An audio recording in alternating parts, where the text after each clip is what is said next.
Alright, today we're changing out the blend door actuator on this 98 Blazer. This one happens to have the computer climate control. If you're looking up the part, it might say automatic temperature control, or ATC.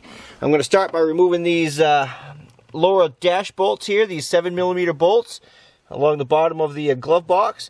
And as with my last video, we have a co-pilot. Connor's going to assist from the back seat. Now let me get a tripod here.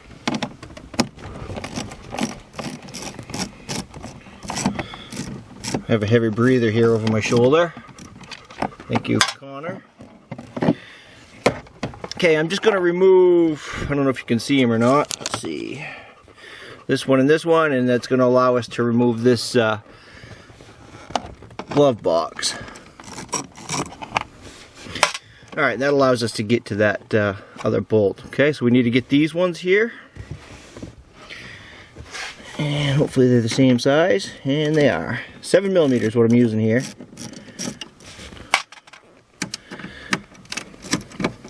Those ones are a different, a more coarse thread, and a lot shorter, so you'll easily be able to remember which ones those were.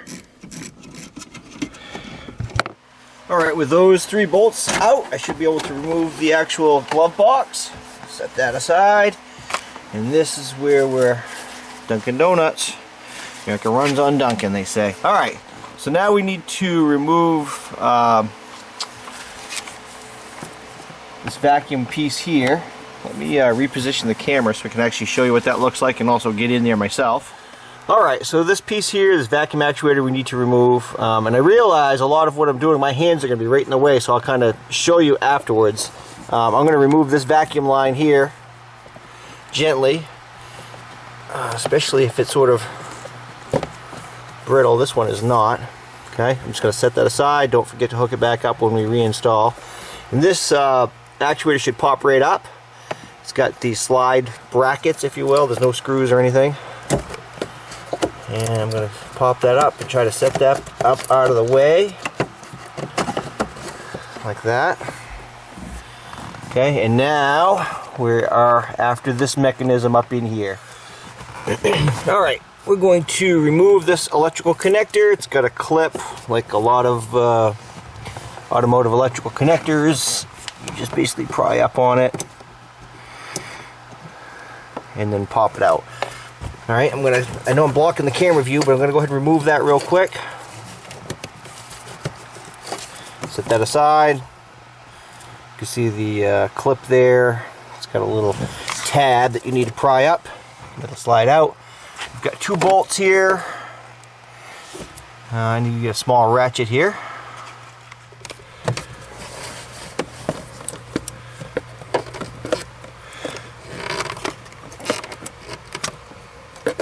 Trying to show you here in this position, you can see that the ratchet actually has a fairly good swing on it. So when you have the ratchet toward that driver's side, you can actually work it pretty well. So, alright, I just wanted to show you, once I get it to the point where I can spin it by hand, I'm just going to use a small 1/4" extension in the same socket and get it down on there. And obviously you want to be careful not to drop the bolt.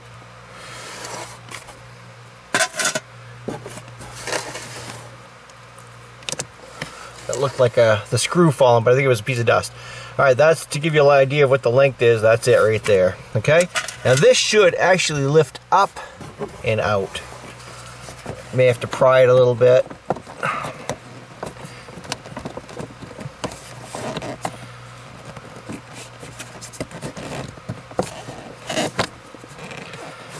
And there it is. Alright, so I'm using a number 1 Phillips bit here. I'm going to remove all these Phillips screws. That sort of has to be synchronized correctly.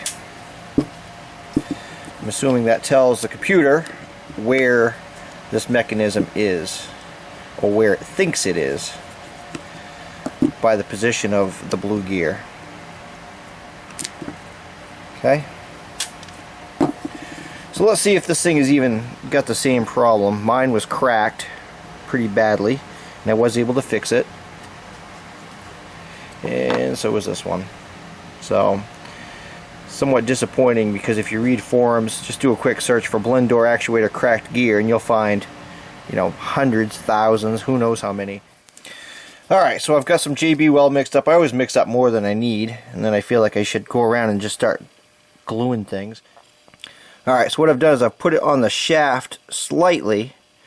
Obviously I don't want to get JB Weld on the shaft and everything, but I wanted that spread apart so I could actually take this wire, or this guitar string in my case, and get it down inside the cracks. There's one on this side too. And flip it over.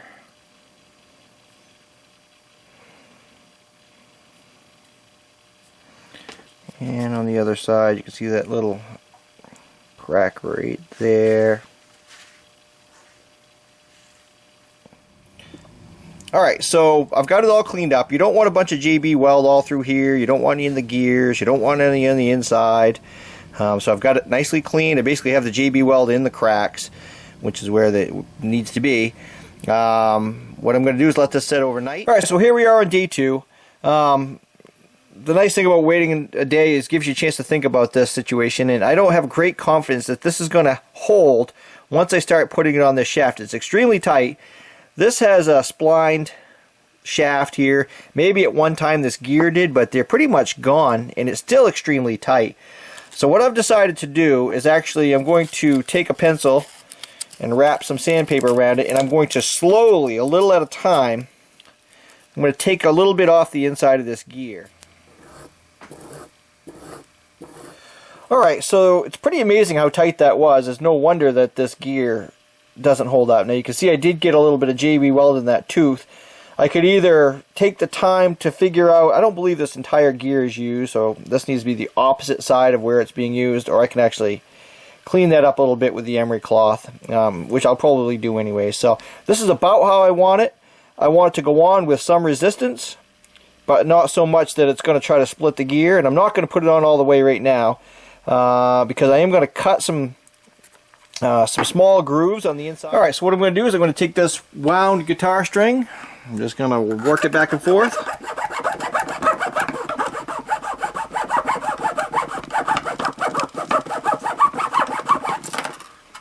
And it's just going to cut some slots. I'm obviously not going to do it where I glued it.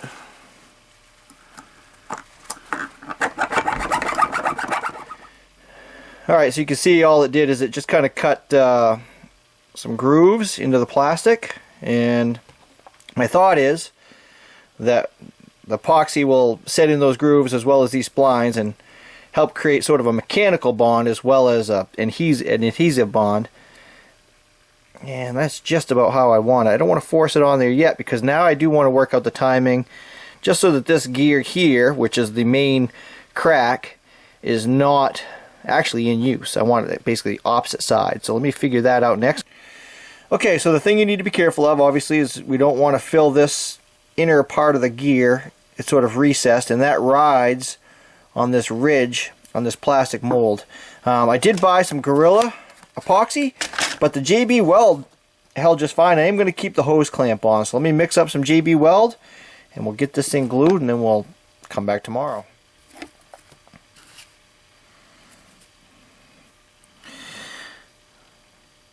Obviously you don't need much, because there's already quite a bit of resistance. I didn't take that much off, but it's almost like, if I had to guess, I mean, if somebody gave me these two pieces, you'd almost say that that gear didn't come off that shaft. It's that tight.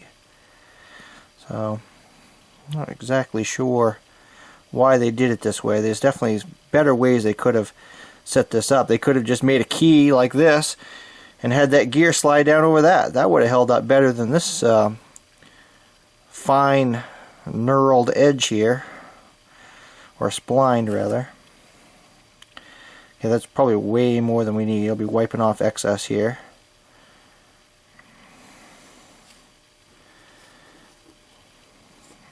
Just going to widen a little bit on the inside here. Make sure I pack some into those little ridges we made.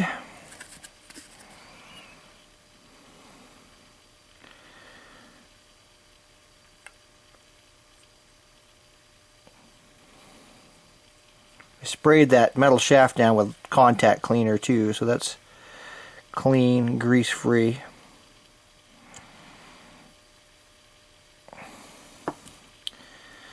Alright, so I want the crack on the opposite side of where it's going to be used, and I did review the footage, and so that puts that right about there.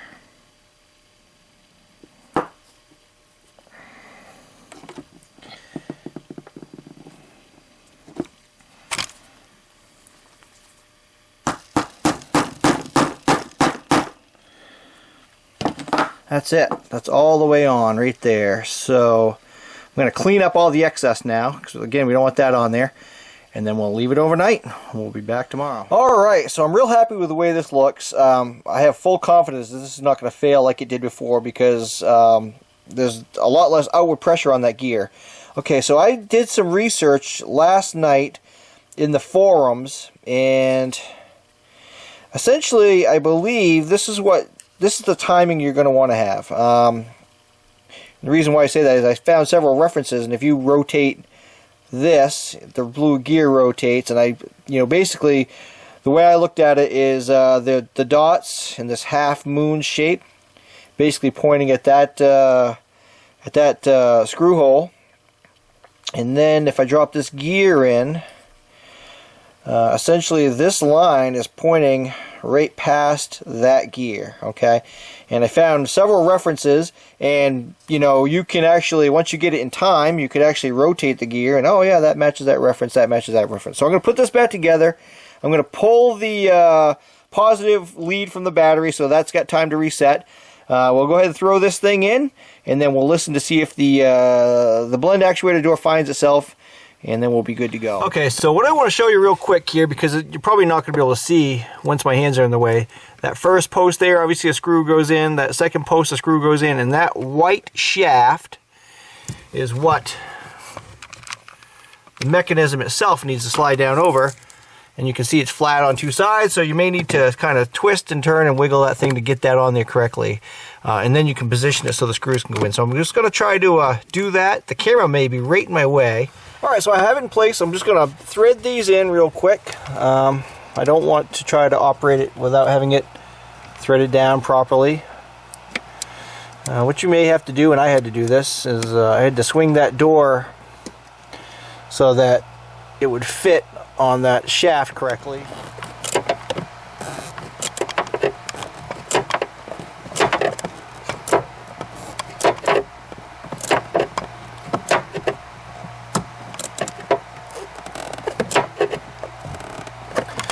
Alright, so I have both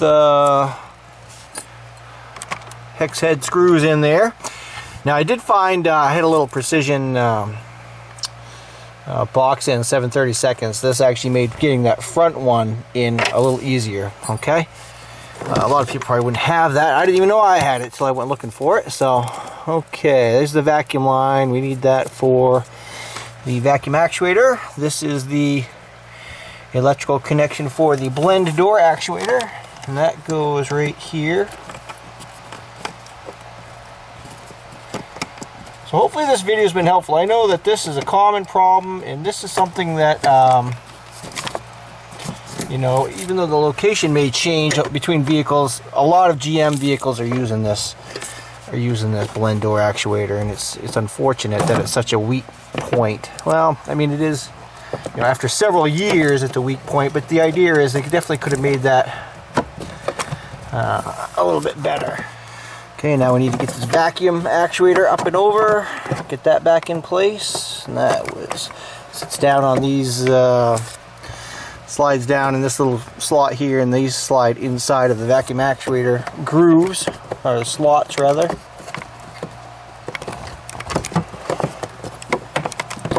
Kind of clips in. Vacuum line, again, if yours is real brittle, be careful with it. Be careful with it anyways, but sometimes these vacuum lines. Alright, let me hook up the battery. We're going to give it a shot. What we're going to listen for, I'm obviously not going to let the thing heat up, but we're going to listen to see if we can hear this blend door actuator try to learn the position. Let me go do that real quick. I'll hook up the battery. Alright, that's going to do it for this video. I'm going to say my last words, and I'm going to flip the key on and see if we can hear that blend door actuator. Whether you're repairing yours or replacing it, This video should let you know what you're up against. If you want to see more of this type of thing, hit that subscribe button. If you found this video helpful, give me that thumbs up if you could. Leave questions and comments below. 1, 2, 3. I'm going to hit that key and let's see if we can hear that blend door actuator try to learn its position.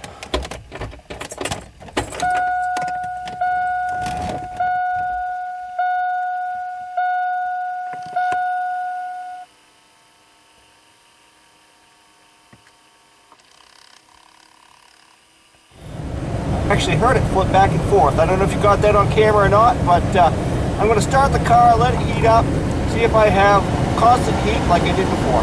Thanks for watching. Leave those questions and comments below.